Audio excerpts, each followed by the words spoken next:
you doing? I'm Matt from Ketty Woodshop.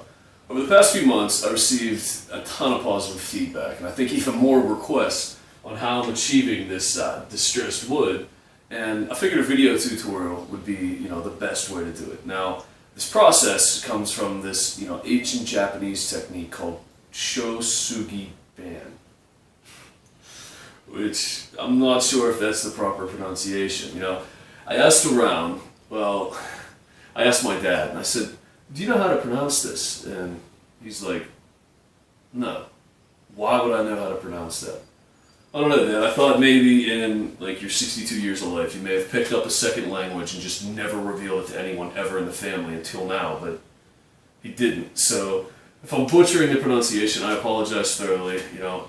We'll get to the bottom of it at some point. But right now, we're going to focus on creating this really sweet arrowhead.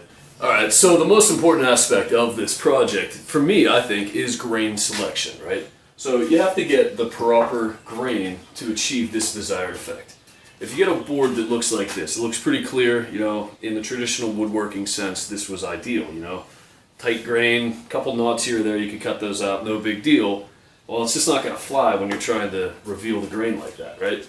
So what you want to look for is something that is plain sawn from the sawmill. And essentially, it's kind of hard to see, but you're going to have these lines where the tree rings are going this way. So first thing you want to look at is the end grain.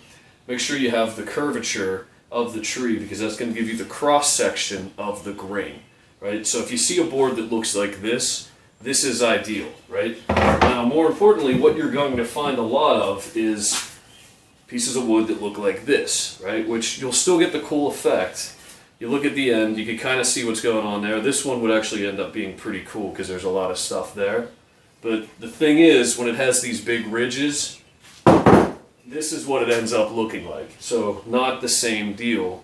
Gotta find something that looks like this, right? If that makes any sense.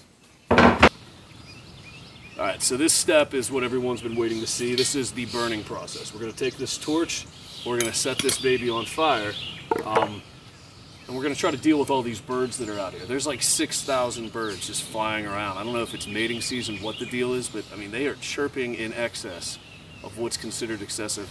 The sun is right in the side of my face.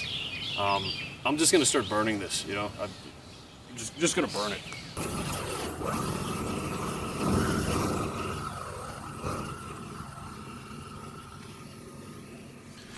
Alright, so I got this sped up 250%, so you don't have to sit here and watch me char this wood with this Red Dragon flamethrower.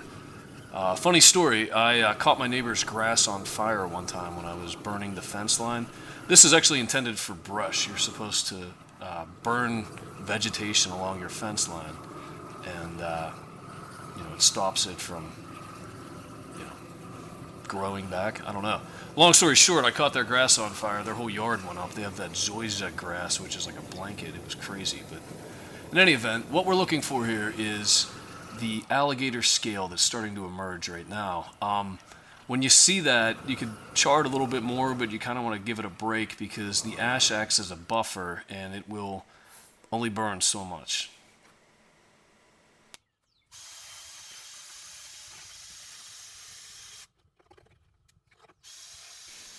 Okay, so what we got here is this wire wheel brush, and the one I've got's like really aggressive, plus I have a 28-volt drill, so it takes every bit of all 200 pounds to hold this thing under control. I suggest you get one that's a little less aggressive. There's all different sizes. This one came in a kit, it's the biggest one. I use this because it's the quickest, but little tip, if you get too many tool marks on your finished product, you can actually just lightly lick it with the flame again, and that'll take off the first couple layers of the wood, and then you could just use your nylon brush after that, and you don't have to worry about trying to get rid of all those tool marks that tend to be a nuisance to remove.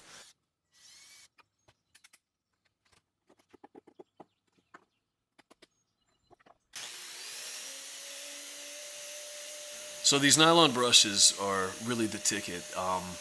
You can find them on Amazon. They're also available at Busy Beaver. I don't know if that's a national store or not, but if you're in the Pittsburgh area, I bought every one of them, in the Pittsburgh area at every Busy Beaver. So, you know, John Malecki, if you're looking to get one of these, you're not going to be able to.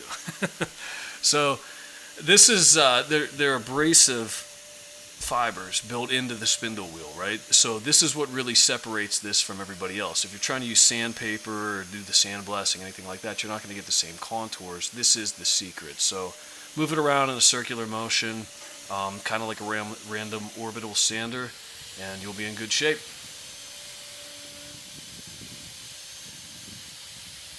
So the nylon wheel is literally the filthiest aspect of this entire project, right?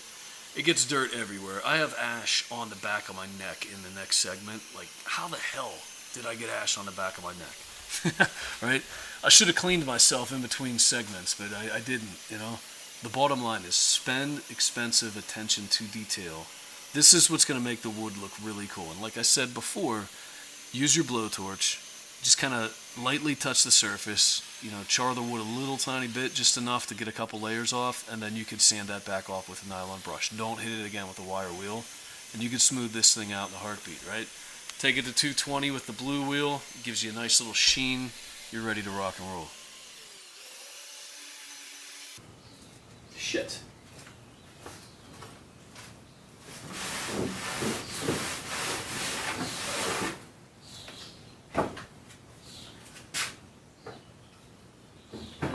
Alright, so our wood's dry, it's got this nice gray finish to it. The arrowhead looks really cool, a little bit darker. All we got left now is just to attach this. So, got a 1-inch staples, this was 3/4 inch wood. The wood shrunk significantly whenever we started burning it, you know, when we set it on fire. But we should be safe. We'll find out, we'll definitely find out. Now, the one thing to remember when these sides caught on fire and they kind of rolled over, so you're not going to be able to really get an accurate measurement where this is centered. It's going to have to be an eyeball thing because now all 4 sides are different sizes. It's just part of the process, it's something you got to deal with.